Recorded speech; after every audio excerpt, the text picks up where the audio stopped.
Rain didn't fall that night. It punished the earth, like the sky was trying to wash away a secret. At the edge of a forgotten village called Mudvale, there lived a girl everyone called weak. Not because she wanted to be, but because life never gave her a choice. Her name was Rima, and on that night, the forest screamed. The villagers ran outside when they heard it. A sound like stone cracking, mixed with something alive. Between the trees, a shape moved. Too tall, too heavy, too wrong. Its eyes weren't just red. They looked like old fire, the kind that he never truly goes out. The elders whispered one name like a prayer, like a warning. The monster. The strongest creature ever sealed in these woods. People scattered. Toward carts, toward temples, toward anywhere that wasn't here. Rima should have run too, but she didn't, because she saw a child slip in the mud. A little boy, alien, face first into the rain, and the monster's shadow reached him first. Rima makes the impossible choice. Rima's body froze. Her fear screamed, "Don't move, you'll die." But another voice, soft, warm, almost painful, rose inside her. Her mother's voice.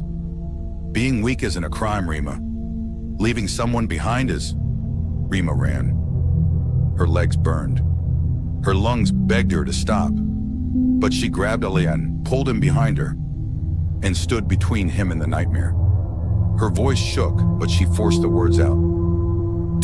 Don't come closer." The monster didn't roar. It leaned down and smelled her, like it wasn't hunting, like it was searching. Then something happened. Its head tilted, as if it recognized a memory it didn't deserve to have. Rima's small wooden charm, her mother's charm, slipped from her fingers into the mud. A circle, a line through it. The monster stared at the symbol, then slowly stepped back. The village turns against her. By morning, the monster was gone, and Rima became the new target. The villagers didn't thank her. They feared her. "She's cursed," someone shouted. "The monster spared her because she belongs to it." The elders gathered. Their decision was cold. Rima is the reason the monster returned. She must leave. Rima sat there silent. Not angry, just broken. She had saved a child, and still they looked at her like she was poison. That night she made her choice. If the monster was real, then so was the truth. She would go into the forest. She would find out why the monster didn't kill her. Into the forest. Forests don't feel the same at night. In daylight, trees are trees. At night, trees become faces. Rima carried a lantern in her mother's charm. She walked for hours, swallowing fear like medicine. Then she found it. A ring of stones. A scorched symbol burned into the earth.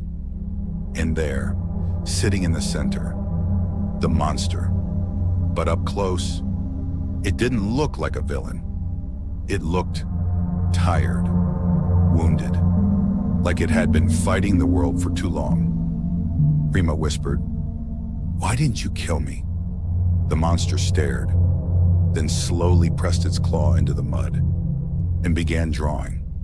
A woman, a wooden charm, chains. A seal burned into a chest.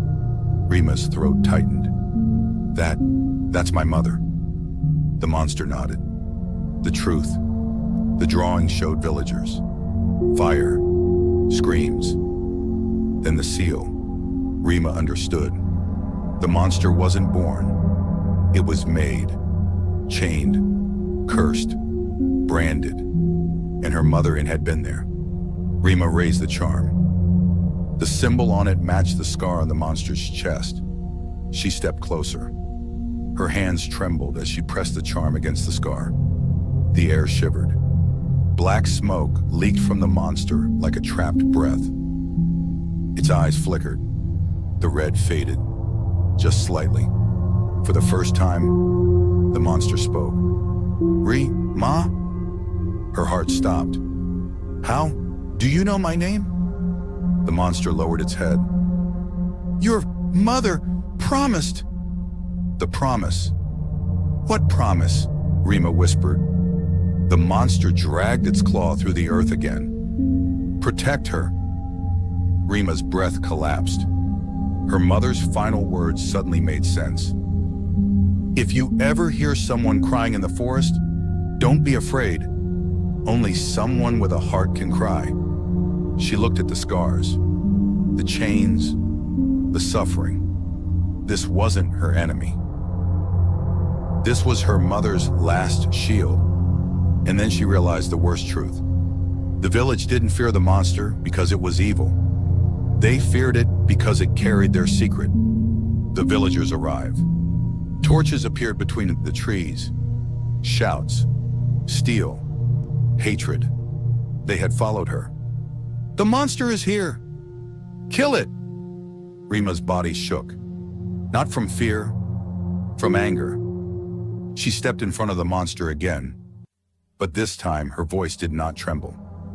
If you call him a monster, then what does that make you? The villagers froze. The monster slowly lifted its claw. Not to attack, but to reach for her. Rima placed her small hand against its massive claw. The charm glowed. A mark appeared on her wrist. The same seal, the same symbol. The weakest girl wasn't alone anymore. And the strongest monster finally had someone worth protecting. But before anyone could breathe, the seal burned into the ground, cracked. The forest trembled. And something deeper than the monster, something older than the village, something buried for centuries, began to wake up. Because the monster was never the real danger. He was the lock, and Rima had just found the key.